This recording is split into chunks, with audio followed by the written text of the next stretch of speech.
Samagox mon quartier Samagox li ma neex ak li ma naqari na may dundee ca diwaan Bariyango goite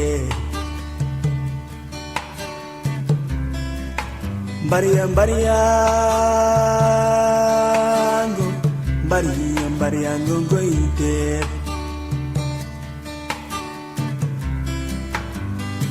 Vagalo di jour au lendemain noonu lay waye sama gox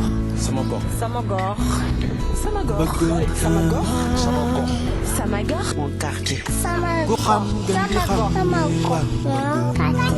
Samagox mon quartier Samagox li ma neex ak li ma naqari na may dundee ca diwaan ba. asalaamaaleykum mbokki xarit ci ñuy seetaan dalati leen ak jàmm ci seen émission sama gox mon quartier sama gox nag tey ji moo di Parcelles Assainies Kër Massar nekk ci commune bu Jaxaay ñu ñëw fi nag xool askan wi ana naka nañ fi toggee lan moo leen fi neex lan moo leen fi naqari lépp di leer ci biir seen émission sama gox mon quartier fii ci Parcelles Assainies Kër Massar commune bu Jaxaay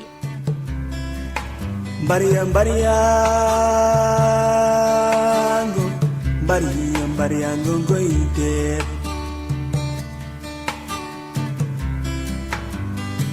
Vagalo di jour au lendemain noonu lay waye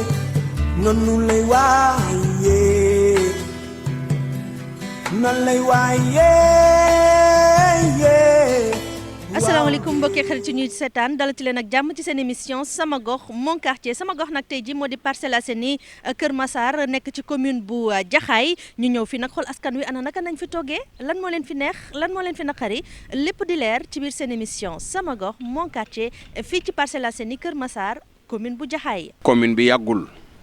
Parcelles Assainies Kër Massar Rufisque 1 la woon depuis 2006 2004 2006 26 unités la woon président Wade jëloon ci 8 unités defoon ko plan Jaxaay mu des 18 unités mooy parcelles yi ñu tabaxal suñu bopp mooy 18 unités yi plus 8 unités des plans Jaxaay ça fait muy 26 unités moo fi amoon muy Parcelles Assainies Kër Massar Rufisque 1 parce que Kër Massar dafa am ñaari Parcelles Assainies aussi sooy ñëw ba ci extension bi sa gauche fa ñuy wax M3 aussi foofu Parcelles Assainies Kër Massar Malika la tudd ñu bëri dañ koy jaawat la nag mais foofu c'est Malika soonu Pikine la bokk fii Rufisque la bokk Rufisque 1 alors loolu mooy historique u parcelles yi alors ñun nag ñu ñëw commencé fee tabax si ay 2005 2006 man mi 2007 laa tabax unité 23 mooy sama unité alors finalement yàlla dogal muy yokk ba ñu def ma fa délégué de quartier. ci Parcelles Assainies Kër Massar nag nekk ci Rufisque 1 ci commune bu Jaxaay askan wi di dellu siwaat ci jafe-jafe yi nañu ko tàmbalee dund. fii nag soxna si jafe-jafe yi moom tar na gënoon naa tar nag au début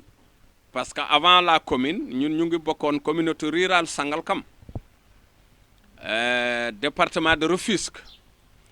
suñuy frais de bornage fii ñu ngi ko fayee woon Sangalkam suñu autorisation de conservation aussi ñu ngi doon defalee quittance Sangalkam ñu verser ji ko trésor bu Tëngéej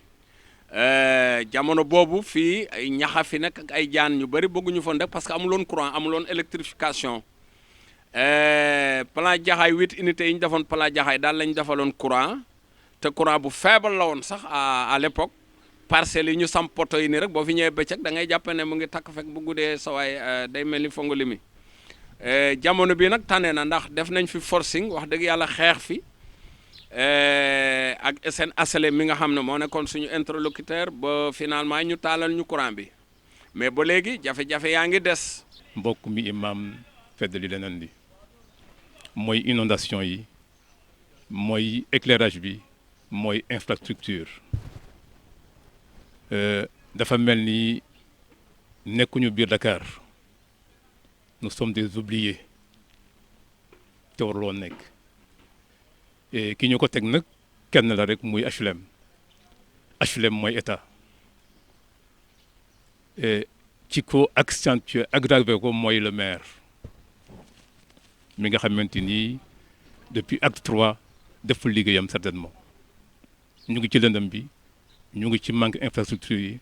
ñu ngi ci inondation yi. jafe-jafe yi bëri na ndax fii moom jafe-jafe yi comme wax yi sax mënu na ñàkk ndax lu ma waroon wax yëpp sama papa yi ak sama tonton yi wax nañ ko mais dañ si yokk ay kàddu rek ndax fii lu fi nekk dara amu fi ndax ñoo ngi jënd fii suñuy terrain tabax ko mais amuñu ay école amuñu ay lampe amuñu ay télé amuñu dara. ñun dañoo bëgg a xam nag ba xam mairie Jaxaay bi ñun ci lañ bokk wala bokkuñ ci parce que gisuñ ci suñ bopp Parcelles Assainies boo waxee ñu ne ñoom sonnuñu ñoom jaruñoo dimbale et pourtant ñun ay nit lañ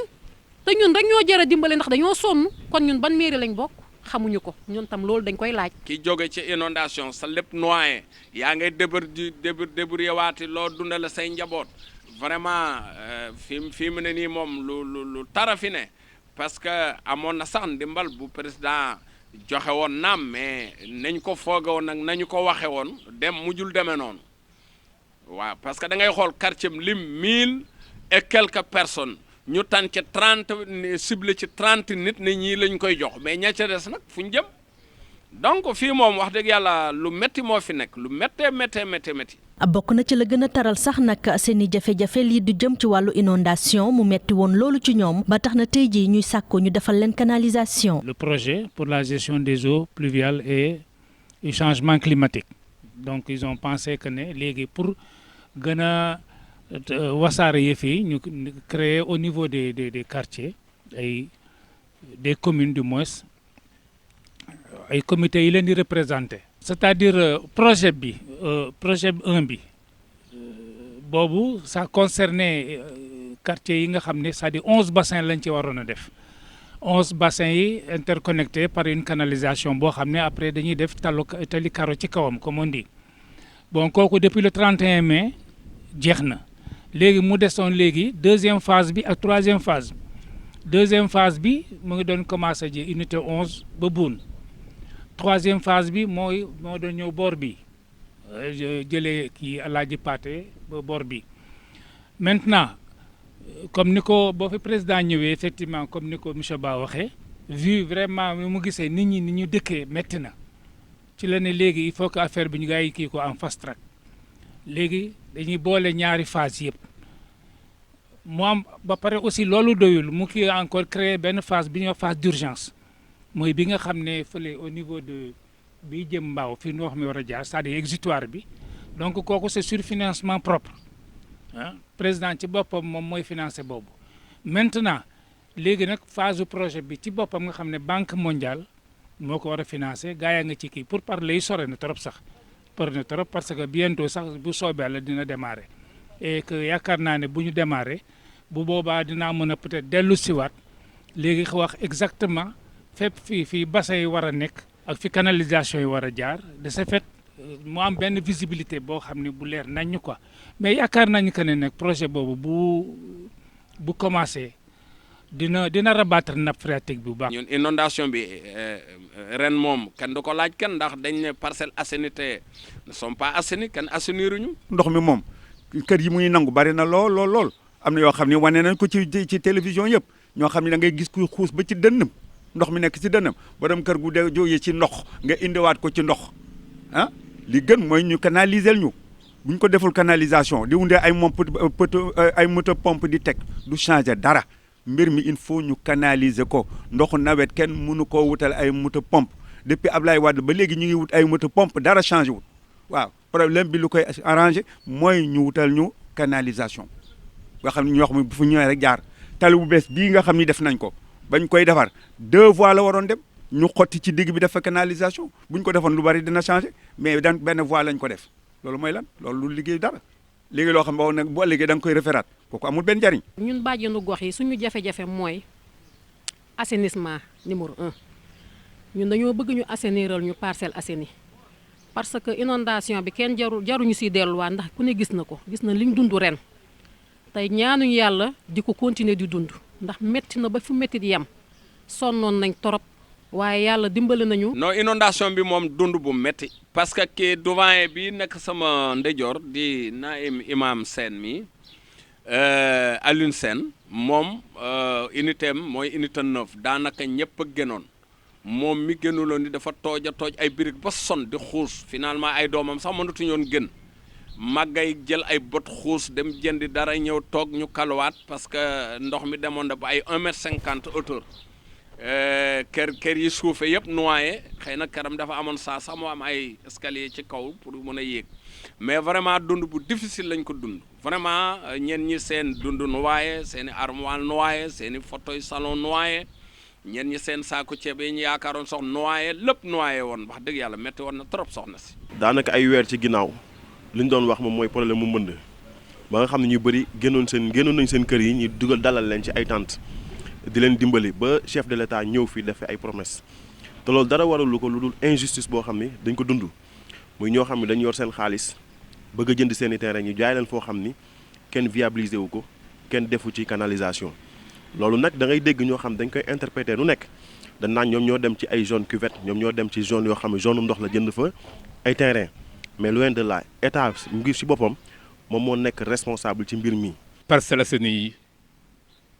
bi ñu ko choisir un partenaire HLM dañu bañoon flottant ku gis dëkkuwaay bi xam nga ni ñi fi nekk dañu serrer la ceinture pour après dañu defar bu ko defee léegi nag le mal vivre bi ñu vivre fi nekk nii lépp depuis 10 ans nekk ci ndox mi yaakaar naa ni yéen ñi di Sen TV ñu di leen sant di leen gërëm yéen nag interface suñu digganteeg le peuple ak les autorités wane ngeen lépp gis nañu lépp Makoura wax na ko sànq man mii première inondation dama doon jaar ci kër yéeg ci kër étage jaar sama escalier wàcc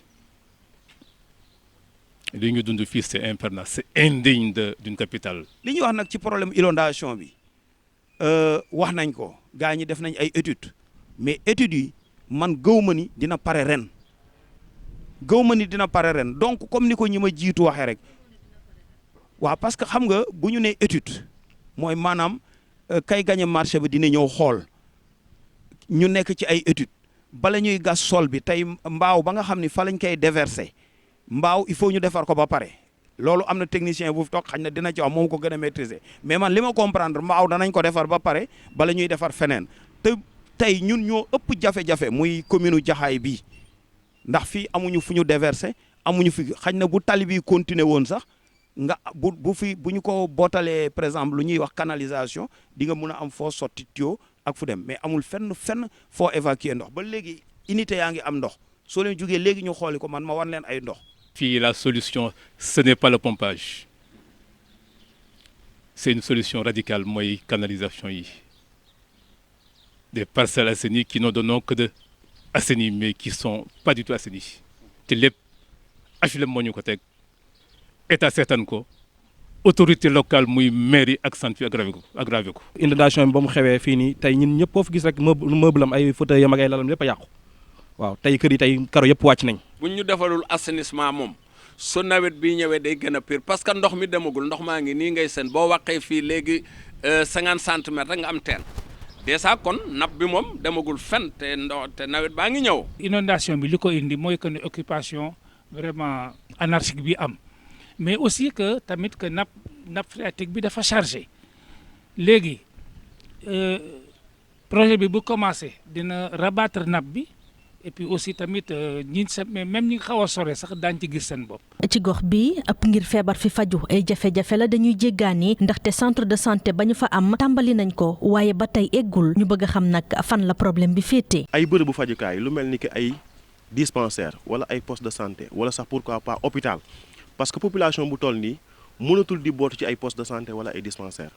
xam nga ration bi nga xam ne moom la ñuy joxe selon les normes de l'OMS moom mooy poste de santé li muy boot moom mooy 10 000 habitants mais su ko dépassé rek dañu war a am lu mel ni centre de santé wala hôpital wala leneen. hôpital bi ñu ko sampee ci Jaxaay ba léegi fa mun ko bàyyi woon fa lañ ko bàyyiwaat kenn laalu ci dara bâtiment rek moo fa nekk mais kenn occupé. centre de santé benn moo fi am agul benn poste de santé moo fi am ma nga unité 20 moo fi am li parcelles yi di rëy yëpp ñu wax leen ko ku demul Kër Massar demuloo ci clinique yi amul poste de santé fii li muy rëy yëpp te sites yi daggoon nañ ko am na si ñuy def démarche yi. soo xoolee tey comme lu ñu doon wax tey si affaire santé ñoo ngi tabax fi benn hôpital boo xam ne hôpital boobu noonu def nañ si ay millions ba léegi mënuñu ko eggali. fi mu ne ku fi feebar guddi nga bëgg fii jëlee di dem Kër Massar wala nga dem Tëngéej su oto amul lu la yóbbu amul leneen lu la yóbbu kon loolu dafa métti ci dëkkuwaay. yoon bi ñeel guy ga ñàkku rab itam bëgg nañ ñu àggale ko ndaxte jafe-jafe rek lay jural askan wi. localité bu toll nii boo leen déplacé jaay leen ay kër ñii nga def ay logements sociaux ci côté yi war na am ay mesures d'accompagnement war na am ay infrastructures yoo xam ne moom moo leen di jàppale lu mel ni ki tali parce que nit ñi dañuy soxla di déplacé wu mais booy xool ñun tali yi nga xam ne moom la ñuy emprunté boo fi yoree oto balaa muy mat 1 an daanaka sa organe yëpp dina yàqu yooyu bokk na ci jafe-jafe yi nga xam ni moom la nit ñi di gën a jànkuwanteel. lu jiitu si 5 heures boo ko wàccee da ngay toog ba 7 heures ngeen di jëkkante ay oto mais léegi nag ak tata yi xaw na tane. suñu tëli lañu war a defar amuñu tëli bu ñuy daw mooy loolu noonu dañoo sonn trop xool suñu tëli nu mu mel bii si oto yi kenn du si aw. tali bii nga xamante ne dañ koo commencé mu yegg ndax tali bi yeggul dañ ko commencé ba ci digg bi bàyyi ko fa te dañ ko waroon def 2 voies ndax tali bu mag la mooy yoonu guy ga jëm ñàkku rab dafa war a génn dem ba croisement Tivaouane Peulh mais dañ ko arrêté ci parcelles yi lañ ko arrêté te dañu ci war a defal tam ay doodaan ndax ay jaboot lañ chaque jour accident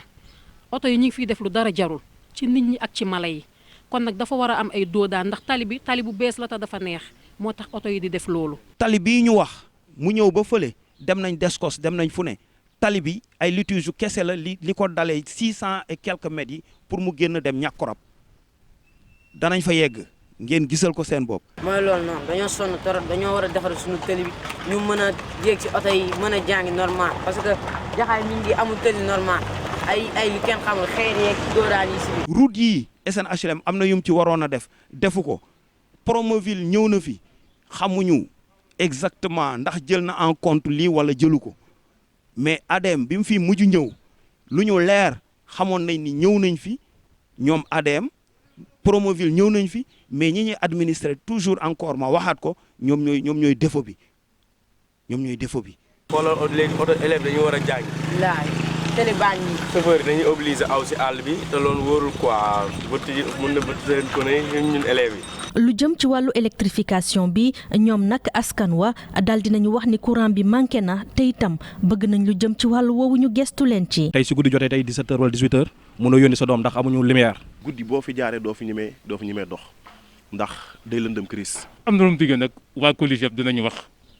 yaakaar naa ne dinañu éclairer. lu jëm sax ci wàllu électrification boobu ba léegi ñeel na wàllu éclairage public ndaxte jamono ji gis nañ ni insécurité bi dafa tàmbali dugg bu baax ci boobee gox histoire bu nekk nag ñu dund ko ci ñeel ñàkk kaaraange foofu ci Parcelles Assainies Kër Massar. am nañu problème éclairage public dem nañ ba ci le sous-préfet mu bind la maire ba jusqu'à présent taalul lamp yi ñun ñii di wax ak yow ñun ñoo cotiser di taal lamp yi dañoo sax jënd ay solaire li may wax imam mii leer na ko am na ñoo xam ne ñemewuñu dem jàkka ja ndax problème mu lëndëm fii képp ku fi nekk boo taalu sa lampe buntu kër da ngay obligé woo électricien mu yéeg lampe yi di tàkk guddi di tàkk bëccëg donc c'est pas normal foo dem ñun la maire moo ko war a def. ñun dañoo bëgg ñu leeralal ñu suñu gox bi dëkk bi dafa war a am ay lampe fi mu ne nii bu la timis fekkee àll il faut nga woote ñu jël si la. soo wootewul ñu jël si la doo ñemee xuus jàll parce que agresseur yaa ngi fi malfaiteur yaa ngi ci dëkk bi am pagay dañ lay def li nga lay def daw làqatu ci bâtiment yu àggul yi que nga yor dara ak nga ñàkk yor dara ñoom balaa ñuy xam ne yoroo dara fekk gaañ nañ la kon nag nañ ñu éclairal suñu dëkk bi assainissement éclairage public. gone itam dañuy dox ay kilomètres ngir mën a gis école ba tax na ñoom bëgg nañ tey jii ñu defal leen fa bërëb yoo xamante ni seen i doom dinañu fa jàngee mu nekk nag ay école publique. tey bu ñuy xool lu demee ni kay école. ak population bi ni nga xam ne ñoom lay màggee manqué na fi loolu daf fi sooxe. suñu xale yi balaa ñuy jàng dañuy dox buy bëgg a dee duñu añee ci kër yi duñu ndekkee ci kër yi dañuy obligé def journée continue parce que bu ñu bëggee def ay va-et-vient dañuy tardé seeni cours loolu lépp lu ko waral ñàkk ay écoles yu ñu jàngee. bërëbu jàngukaay lu tax mu bëgg ci appesantir mooy lan élèves yu bëri tey écoles yi mënatu leen jël parce que dafay dem ba dafay fees ñu bëri dañuy jël seen doom yóbbu leen ci localité environnante yu mel ni ay Kër Massar wala feneen ak feneen. te loolu dafay engendrer ay coûts parce que néew di joole bi nga xam ne dafa waroon dem ci école publique dem ba nga xam ne école publique mënatu ko jël muy dem di fayal doom wax dëgg yàlla loolu metti na. seen marché bi tam ñeel unité 3 ak unité 22 bëgg nañ ñu defaral leen ko. dañ fi am marché boo xamante ne marché bi maire moo ko war a defar ñun dañoo bëgg a xam ndax ñun dañoo bokk ci mairie Jaxaay bi wala ban mairie lañ bokk ñun loolu lañ bëgg a xam parce que bu fekkee maire moo ñu war a defaral suñu maal bii moom mu toog lànk ne du ko defar jël marché beneen marché sësalañu ko kon loolu du yoon marché jaxaay bi lañ indi unité 22 bi lañ jël unité 21 bi collé ko xam nga ñaari unité warul am ñaari marché léegi li muy defee unité 21 mënoon nañoo defaral ñu suñu maal bi ñun ñëpp ñu bokk liggéey te pourtant ñi nekk unité 21 ñu ci bëri am nañ place ci unité 22 bi. marché yi fii 2 marchés moo fi nekk parce que tey ñun ak jaxaay benn lañ parce que c'est des unités ay unités la ñoo bokk lépp tey boo xoolee police bi fee mu nekk ci biir parcelles yi la marché yi fi mu nekk ci biir parcelles yi kon ñun kenn mënuñu séparer parce que ñoo bokk lépp. suñ marché bi bu ñu ko mënoon a defaral loolu tam bëgg nañ ko ndax ñaari marché moo am ci Parcelles Assainies yi muy unité 13 ak unité 22 ñaari marché yi ñëpp a ngi taxaw di xoole te ñooy marché yu mag yi nekk ci dëkk bi. ci gox bi nag am fa ab rond-point bu yaatu boo xamante ni tey jii def na coow ci yorin wi ba tax na askan wi bëgg ku leen ci indil ay leeral. fii ñu toog ci sunu ginnaaw nii rond-point la rond-point bii tey dañu ko jël jox ko ay privé te daawaati jéeg bi nga xamee ni tey nit ñi amuñu fu ñu déverser ndox fii la ñu gasoon ñu dugal fi ndox loolu nag dinañ ci remercier aussi le député maire l'honorable député maire Moustapha Mbengue ndax daf ñu jël dugal ñu ci def ñu ay point focal parce que dañoo bind les maires les 2 maires de la commune de Jaxaay ak bu Kër Massar mais moom moo jël sunu lettre woo ñu boole ñu ak ministère de l'inondation ñuy toog foofu li may wax doyen Aline Sène leer na ko ndax keroog bi ñuy décider pour gas rond-point bi fa lañ ko gasee kon bu ñu toogee ñun ki nga xam ne moo ñuy administré nekk maire Jaxaay teewu fi loolu aussi lu ñëpp déploré la. ki ñu ko jox mu ngi fii soriwuñu pour defoon ko centre commercial ñun ñoo ñëw arrêté ko préfet bi mu ko arrêté Ageroute la ko jox ne leen xool leen ndax du impact tali bi. moom SNHLM ñoo ko jox ay këyit mu ngi ay këyitam gis nañu këyit yi mais ñun en tant que population ten bee ngeen di seen moom moo ko fa def lu woon on a dit du ci dal. lu jëm ci wàllu sëg itam doon na loo xamante ni amul ci bile gox dañuy jéggaani ci yeneen quartier ngir mën a am sëk yu ñu denc. ñun ñi nga xam ne ñoo ŋànke wàllu diine ji li ñuy jëkk a jooy mooy ay armeel parce que parcelle bi amul ay armeelu daaru la ñuy dem te armeelu daaru pour daaru la woon nekk parcelle bu gàtt bu ndaw rek fi mu ne ñoom bañ fa dëkkee ak léegi yàgg na lool parce que ñoom ñu ngi wax naan juróom-benn fukki at juróom-ñaar fukki at ñun ñi fiy dëkk gum fukki at rek liñ fa suul gum ëpp na ñoom lañ fa suul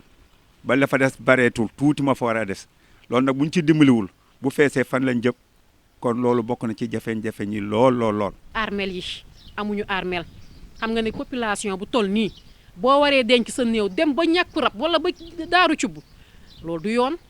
te foofu dafa am seeni boroom kon nag ñun tamit fii soxla nañ ko fi ak yeneen yoo xam ne tey buñ ko doon wax du jeex. ñoom askan wi di xamle ni ñàkkum espace vert ak foo xamante ni ndaw ñi dinañ fay mën a divertiro doon na lu ñuy dund ci bile gox. boo xoolee li fi manqué na ay espace vert jeunes yi amuñu ay espace loisir mag ñi maanaam espace boo xam ne sax dëgg yàlla war nañ fa mën a toog di waxtaan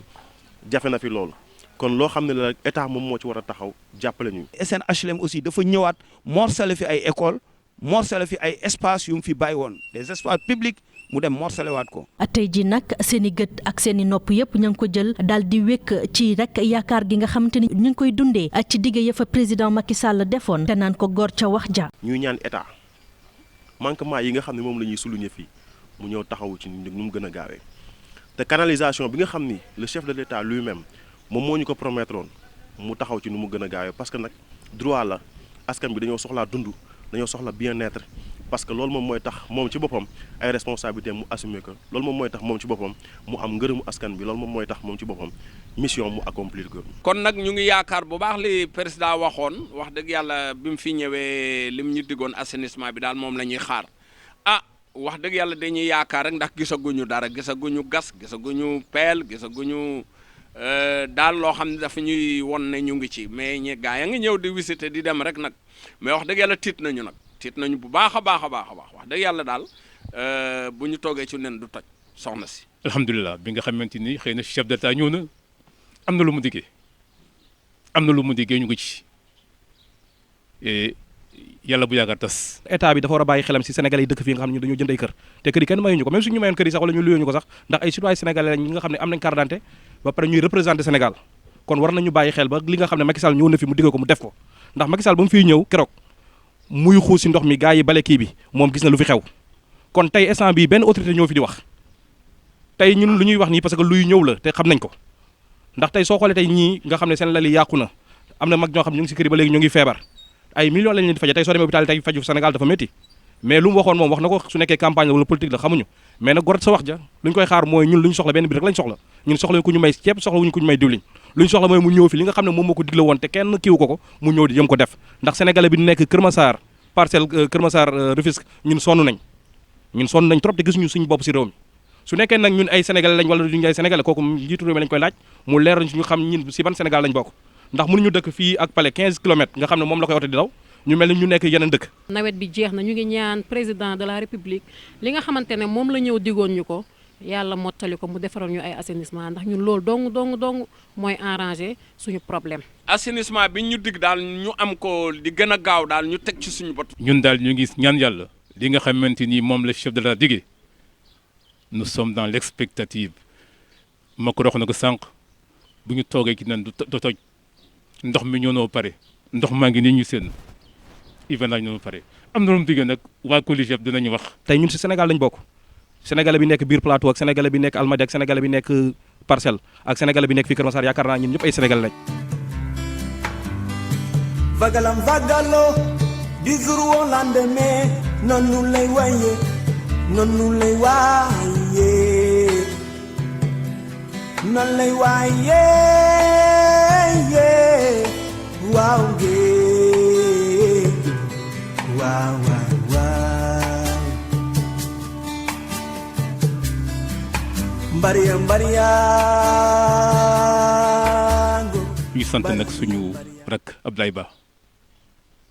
ki nga xamante ni mbokk mi wax na ko sànq fekk na lépp dund na lépp ce mouvement qu'il a créé muy ànd defar waaye yàlla na wuyu tur ñu di ko sant il est sur tous les fronts. nee nañu ci tubaab lépp loo xam ne boolewoo ma ci mooy que ne c'est-à-dire looy def te boolewoo ma ci mooy que ne très bien merci beaucoup voilà donc loolu tax ñu créé Colisée bi et que Colisée gi ma wax leen que ne léegi dans le cadre de l'intercommunalité moo tax nga may ma quand même ma remercier Ablaye Ba bien que bokkuñu kii mais bu ñuy wax intercommunalité lii moo tax te ñoom li ñuy def nii loolu moo gën a sox même bu fekkee état bi dafa yéex ci intercommunalité mais population yi ñoo ngi koy dox moo waral ma ñëw toog fii et wax na ko fii tamit que ne saa ñu kiyee sama maire bu Kër Massar Moustapha Mbeng day ñëw jàppale leen donc man en tant que point focal lu Coligep forcément il faut que ñoom itam saa ñu ma soxlaa rek ma ñëw teew te lépp lu ci war ma def ko.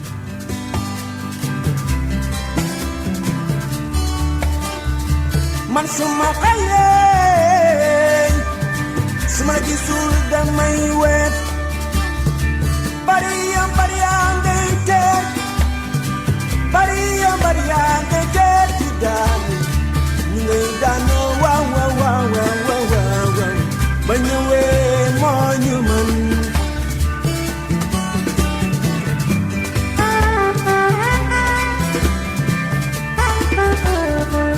mbokki xarit ci ñu seetaan mu doonoon kon seen émission sama gox mon quartier fii ci Parcelles Assainies Kër Massar ci commune bu Jaxaay di jaajëfal bu baax El Hadj Diène ci wàllu caméra beeg logistique bi waaye itam Lamine ci biir ci montage bi Sen TV di leen dig daje ci beneen gox dama ci xool askan wa nañu toogee la leen neex ak la leen naqari ca fa ñuy dund. sama gox sama gox sama gox sama gox sama gox sama gox sama gox sama gox mon quartier sama goxam gën di xam sama gox sama gox mon quartier sama gox sama gox ku ñàkk gën a am sama gox li ma neex ak li ma naqari na may dundee ca diwaan ba